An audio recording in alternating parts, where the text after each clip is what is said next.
Okay, the next dinim, we're skipping a little bit of dinim, but the next dinim we're going to learn is the dinim of candle lighting on Shabbos. Now we know there's a rabbinic mitzvah of Ner Shabbos, of lighting the Shabbos candles. It's a rabbinic mitzvah. Now there's two reasons in halacha for lighting Shabbos candles. One is Kavod Shabbos, honor of Shabbos. When you have a candles lit, it's festive. Part of that is also that in order to, when you eat the meal, we all know that if you're eating in the dark, you can't see what you're eating, you don't enjoy the food so much. So part of Kavod and Einik Shabbos is, number one, is just respectful to have candles burning like a festive meal. And secondly, you should be able to see what you're eating. Because if you don't see what you're eating, you're not going to enjoy your food. That's one basic reason. And then the second reason is what Gemara says, Shli koshel be'etzu be'evan. If it's dark out in the room, don't forget, they didn't have electric lights in those days. So if it's going to be dark, you're going to trip on something, you're going to fall, you're going to scream at each other why you left it there and why you tripped on it, and it's going to be a lack of shalom bayis. So that's also a very main reason, and we'll soon see what that means, why you need to light Shabbos candles. So primarily it's one place because you're eating, where you eat to see what you're eating and make it more festive. And another reason is because you shouldn't trip and fall on things because the room's dark. The difference between those two opinions in the practical halacha is, do I need to light candles in a room? No, I'm not going to be eating. If the reason is you should enjoy the food better and it's more respected, honorable when you eat, then you don't need, you're not eating there. If the reason is that you shouldn't trip on something, so therefore halachically any room that you're going to be using, you need to have candles burning. And the halacha is, by the way, you have both reasons. So nowadays that we have lights, regular electric lights, so the reason it really doesn't apply if you leave a light on, then you don't have to light Shabbos candles. But the reason of you should be more festive and more covered and Einik Shabbos, so then you anyway have to light Shabbos candles. Now there's always this question, somebody's going somewhere else to eat Friday night. Okay, so let's say they live at home, or a man or family, the woman is not going early to the other house, she's going to light candles in her house and then she's going to leave and go to the other family where they're going to be eating, right? Relatives, friends, whatever. So the question number one, where should they light candles? Should they light candles where they're eating, or should they light candles where they're sleeping? Because again, both reasons apply. And that's issue number one. And issue number two is, there's another bigger problem. If somebody lights candles and runs out of the room and comes back after the candles are already out, they're extinguished, so you never really benefited from the candles. So basically the whole purpose of, unlike Hanukkah where you're not allowed to benefit from the candles, the whole mitzvah Shabbos, you should have light to benefit from the candles. So the problem is that somebody's going to light Shabbos candles, run out of the house right away, come back, the candles are already extinguished, they're out already, so then you made a bracha in vain because you didn't do the mitzvah. So in that case, if people are lighting at home and they're planning to leave, they should light candles and stick around for 10 minutes or so by the candles just to have benefit from the candles, or you make sure they're long enough that when you come home, they're still burning. One of the two. Where should somebody light where they're eating or sleeping is a big discussion in halacha. You could do it either way. Bottom line, you could do it where it's more convenient. What? 5-10 minutes. You have to benefit from the candles. If not, you're not yaitz. So it's mandatory to light the candle no matter what? There's an obligation on a house to light the candles. Now, really the obligation is men and women. The reason why women are given the mitzvah, it's one of the 3 mitzvahs women have, right? Chala, Nida, Hadlakas, Haner, which is the acronym for Chana. Shmuel Hanavi's mother, Chana, stands for Chala, Nida, Hadlakas, Haner. The 3 mitzvahs belong to women. The reason why the mitzvah was given to women, halacha says, because 2 things. Number one, she's in the house, basically. The men run off to shul, she's home. And the second way, it says that Adam Rishon was called the Chala of the world, the dough of the world. And then she caused them to become extinguished, so to speak, with the Chet Eitzadas. So it's her obligation to be the one kindling the menorah, kindling the Kedusha in the home. That's the reason. But really, if a man lives alone, he has a rabbinic obligation, just like a woman. If a man lives alone, he has an obligation to light Shabbos candles in the home. We'll learn later that a lot of differences with the man lights, women lights. Do they accept Shabbos right away? Don't they accept Shabbos right away? So we'll get there when we learn more of the details of it. Now talking about general concept of lighting candles. But there's an obligation, yeshiva bachim, they go to yeshiva, they're in the dormitory. If they're eating in the dormitory, in the kitchen, somebody has to light candles for everybody. There's an obligation on the house. So the reason the woman was given the mitzvah is because these two reasons we mentioned. Because she's home or she extinguished the light of the world, so she has to rekindle it. Now, No, I thought you wanted to say something. Okay. What? The main reason for lighting Shabbat candles doesn't come from Sarah and Rivka? No, they lit it, but where's the mitzvah of doing it? It's interesting, when the Rebbe came out with a campaign that girls from the age of 3 should also light Shabbos candles, even though they're not bas mitzvah yet, but the Rebbe wanted in Tav Shalom, and hey, the Rebbe came out with a campaign that girls from the age of 3, now they do it even younger, as soon as she's able to make a bracha.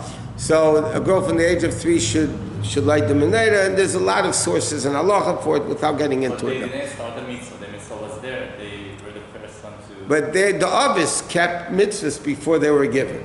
What's interesting, according to Rashi, okay, Sarah by Sarah was not only that, in Sarah's house when she lit the candles Friday, Rashi calls from the Medrash, miraculously it lasted till next Friday.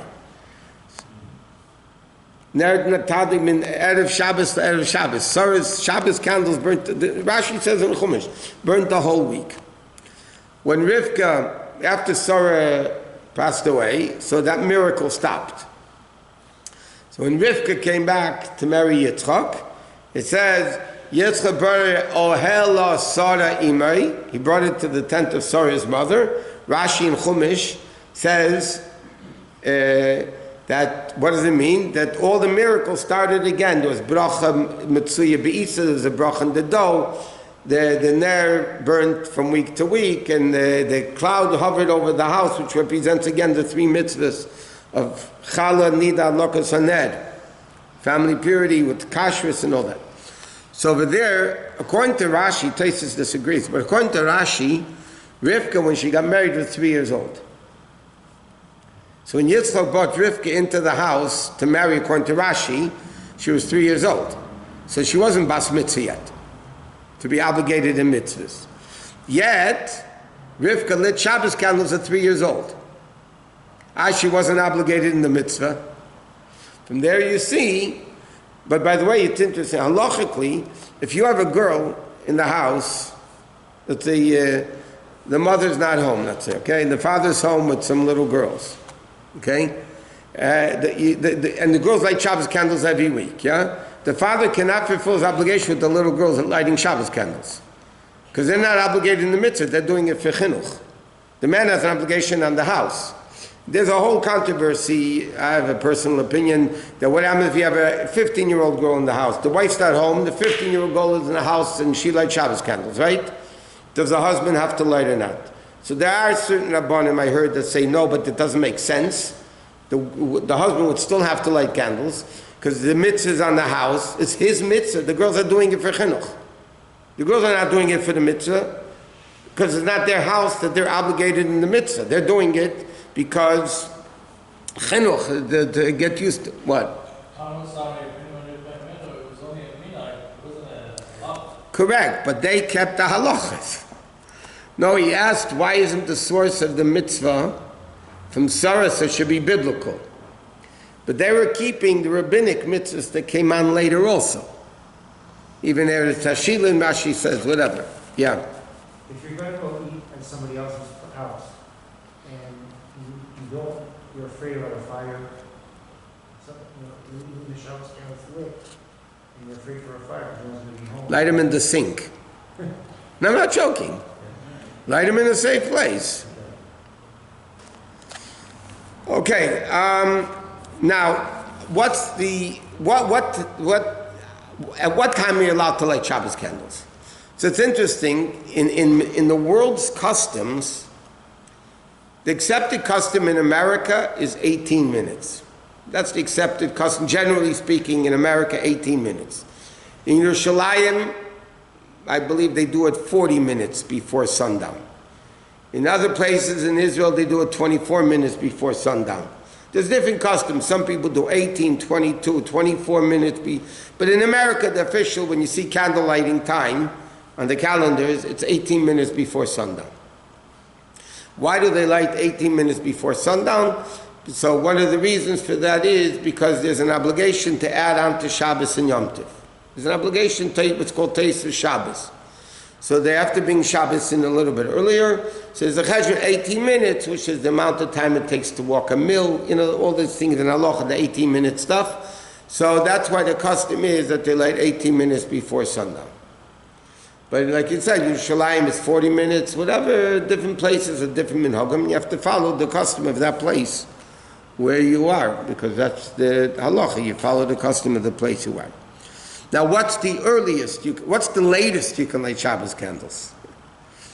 So let's say, and it's terrible that people do it l'chatchila doing late, but after sundown, after Shkia, you're not allowed to light candles anymore.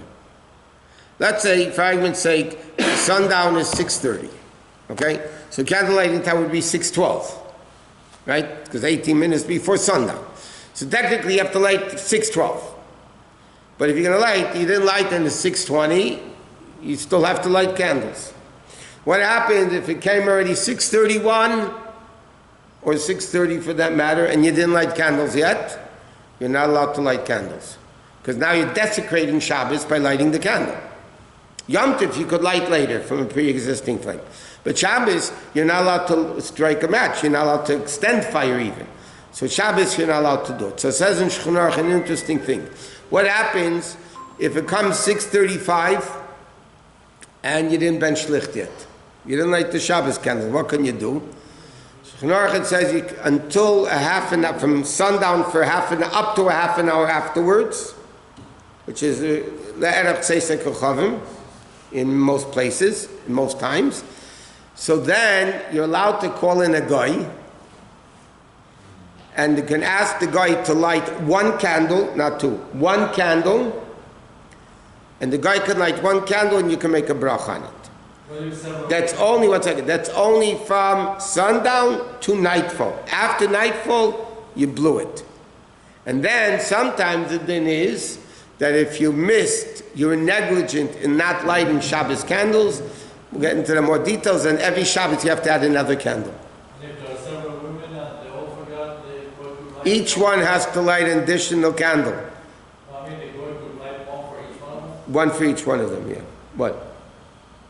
What's if you're walking to shul to accept Shabbat and your walk is longer than 18 minutes? No, walking's not a problem.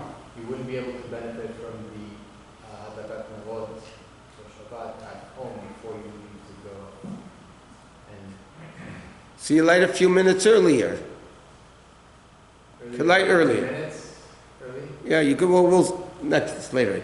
But, what's tonight, Thursday? Sunday night, the Mitzvah Shem will talk about the earliest you can light in all these cases.